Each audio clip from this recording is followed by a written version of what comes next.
8 agenda prioritas yang diantaranya untuk mewujudkan kesehatan yang berkualitas, termasuk untuk mendorong efektivitas program jaminan kesehatan nasional atau JKN, sehingga akan meningkatkan akses, kualitas layanan, serta mampu memproteksi keuangan masyarakat dalam memenuhi biaya kesehatan.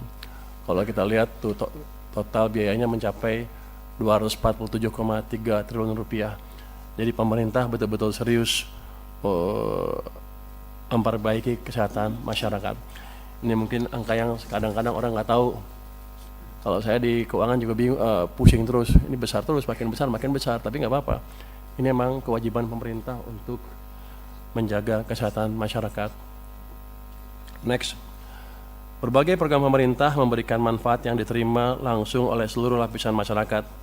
Sekitar 897,6 triliun rupiah dari total belanja pada APBN 2026 diperkirakan akan diterima oleh masyarakat dalam bentuk MBG, subsidi, dan kompensasi energi, KUR, serta berbagai program bansos termasuk PBI JKN bagi 96,8 juta orang. Jadi terlihat sekali keberpihakan pemerintah terhadap masyarakat ya. Sebanyak 59% dari total alokasi tersebut akan dimanfaatkan oleh masyarakat yang seharusnya menjadi PBI JKN desil 1-5.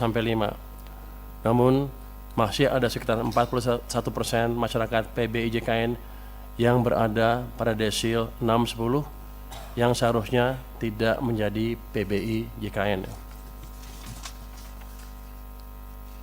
Mungkin langsung ya. Slide 5 langsung. Pemerintah secara konsisten mewujudkan kesehatan yang berkualitas. Pada tahun 2026, pemerintah telah mengalokasikan anggaran kesehatan yang mencapai 247,3 triliun rupiah, seperti yang saya sebutkan tadi, meningkat 13,2% dibanding tahun sebelumnya. Mencakup di dalamnya untuk mendorong efektivitas program JKN melalui dukungan iuran bagi penerima bantuan iuran atau PBI untuk 96,8 juta peserta. Seperti yang tadi disebutkan juga oleh Menteri Kesehatan. Komitmen pemerintah terhadap JKN diwujudkan melalui dukungan pembiayaan JKN yang terdiri dari pembiayaan defisit. Sejak tahun 2014 sampai 2019, tren pembiayaan JKN mengalami peningkatan defisit. Penyebab utama karena gap iuran dengan manfaat.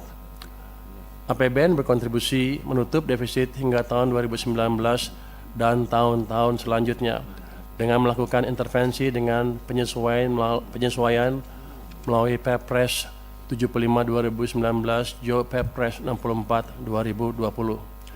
Yang kedua adalah melalui pembayaran iuran bagi penyelenggara negara ASN mencangkup pekerja penerima upah penyelenggara negara, ASN Pusat, TNI, dan Polri, juga yang bukan pekerja penyelenggara negara, yaitu pensiunan dan veteran. Yang ketiga melalui jalur pembiayaan P4 untuk reformasi JKN. Dukungan reformasi JKN melalui skema program for result atau P4 dalam rangka penguatan kualitas dan akses layanan dan keberlanjutan dan efisiensi penajaman belanja kesehatan dalam JKN. Berikutnya.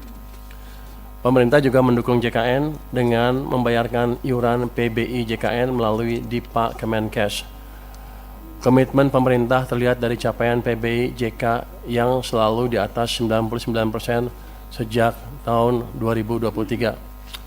Sejak tahun 2021, besaran iuran jaminan kesehatan bagi peserta pekerja bukan penerima upah atau PBPU dan bukan pekerja atau BP dengan manfaat pelayanan di ruang perawatan kelas 3 telah disamakan dengan iuran peserta penerima bantuan iuran atau PBI, yaitu sebesar Rp42.000 per orang per bulan. Dari total iuran tersebut, Rp35.000 dibayarkan oleh peserta PBPU dan BP atau pihak lain atas nama peserta, sementara Rp7.000 dibayarkan oleh pemerintah sebagai bantuan iuran. Dengan rincian Rp4.200 ditanggung oleh pemerintah pusat dan Rp2.800 ditanggung oleh pemerintah daerah.